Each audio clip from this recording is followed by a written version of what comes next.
Hey everyone, Professor Hank here. Welcome back. Good to be back with you again. And today we are going to be talking about while loops.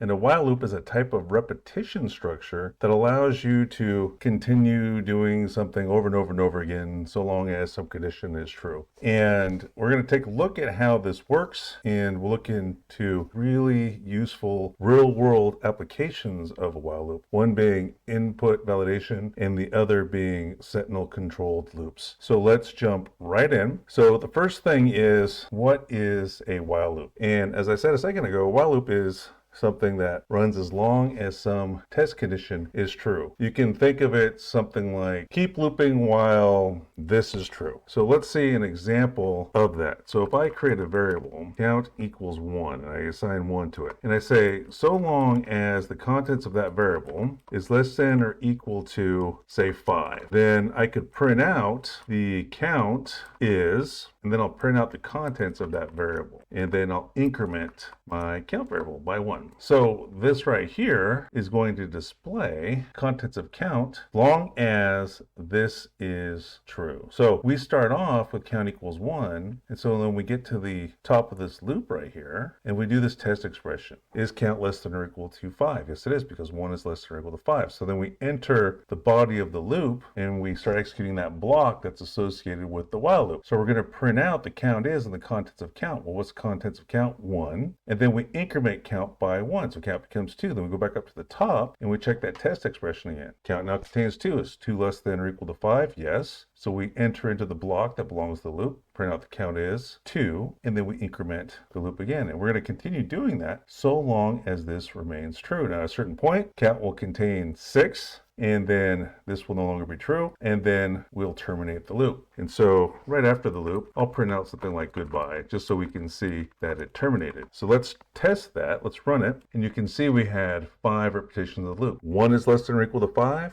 2 is less than or equal to 5, 3 is less than or equal to 5, 4 is less than or equal to 5, 5 is less than or equal to 5. So we had 5 repetitions. Now don't forget, we always have to have some update condition that can cause the loop to eventually terminate. Otherwise, we end up with an infinite loop. So this statement right here always updates count by 1, so eventually that's going to cause this to evaluate to false. If you don't have something like this, then you're going to have an infinite loop. So here's an example of an infinite loop. So if I had a variable x equals 1, and maybe I said while x is less than or equal to 5, and then I simply printed out x. So this is an example of an infinite loop because this test expression will never evaluate to false. X remains 1 forever. So if I run this, see, it's just going to keep printing 1, 1, 1, 1, 1, all the time. There's nothing to stop the loop from repeating. You have to write the logic to make sure that you break out of your loop. All right, now let's take a look at input validation with a while loop. So we'll make a simple example. We'll reject anything that is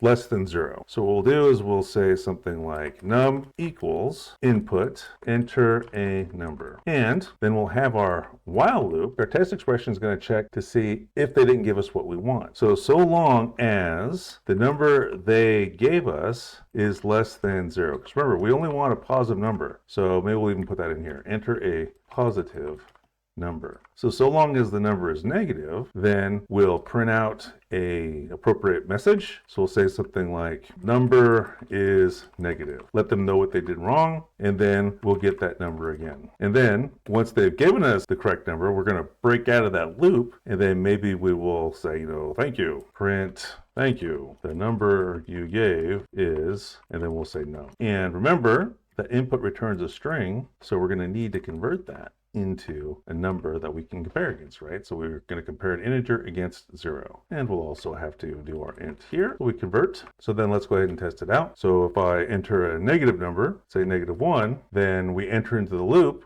and we get the message that the number is negative, and so we want to enter a positive number. We're going to prompt the user to enter a positive number. So I could do -3, still negative, -5, still negative, -2, still negative. But once I enter 5, then we bust past the loop because 5 is not less than 0. So we skip the block for the while loop, and then we print out the thank you message. So this pattern is really useful in real programs. You could think forms, menu systems, even games. So now let's take a look at using Sentinel values to end a loop. Now, what is a Sentinel value? Special value that a user enters to end a loop. It's great when you don't know how many times that the loop will run in advance. So we could do something like this. Maybe we'll write a loop where we're going to add up all the numbers that a user enters. So we could do something like, maybe user input equals, and then we'll do int, and we'll say input, enter a number, and we'll say -1 to quit. So -1 in this case is going to be our Sentinel. So Sentinel is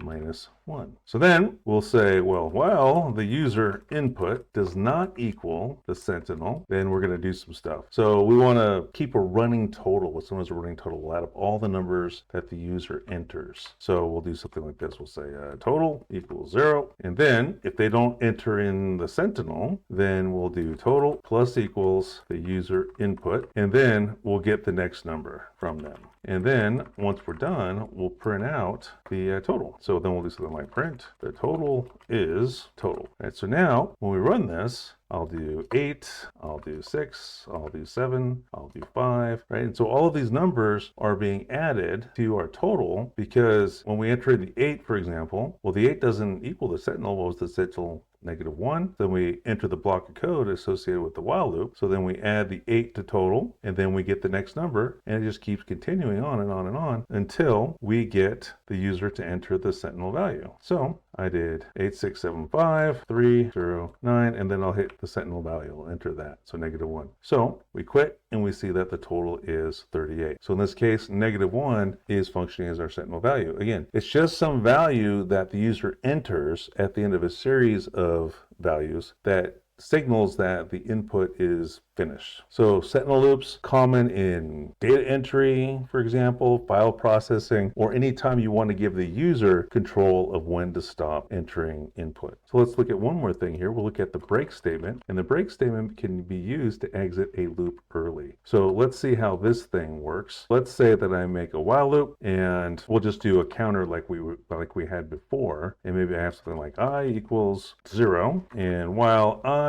is less than 10. So I might be printing out I squared. And if I do that and I increase my I by 1 each time, I'll put a little goodbye here at the end to show we're past the loop. But if I do this, then this is going to show me a list of all of the squares of the number, right? So 0 squared is 0, 1 squared is 1, 2 squared is 4, and so on. But it's possible that I could terminate the loop early by using a break statement. So let's say I did something like this. If I is equal to 3, then break. So as soon as I contains 3, this is going to evaluate the true, and then the break will execute. And break terminates a loop instantly. So if I run this, you can see 0, 1, 4, goodbye. We didn't get all the iterations because the break statement executed, terminating the loop immediately. So let's finish off with some best practices for while loops. Make sure your test condition can eventually become false so as to avoid infinite loops. Use the input function carefully and validate user data. Keep your loops clean. Try to avoid deeply nested logic unless necessary. And use the break statement carefully. It's okay to exit a loop early, but be clear why you are doing it. And there you have a solid introduction to while loops in Python. We covered basic syntax, input validation, Sentinel values, and the break statement. All useful tools for real-world coding. As usual, if you're a student of mine, you have questions about the content of this video or any of the videos in our courses, feel free to stop by our online Zoom office hours or email me via Canvas. Thanks for watching, and we'll see you next time.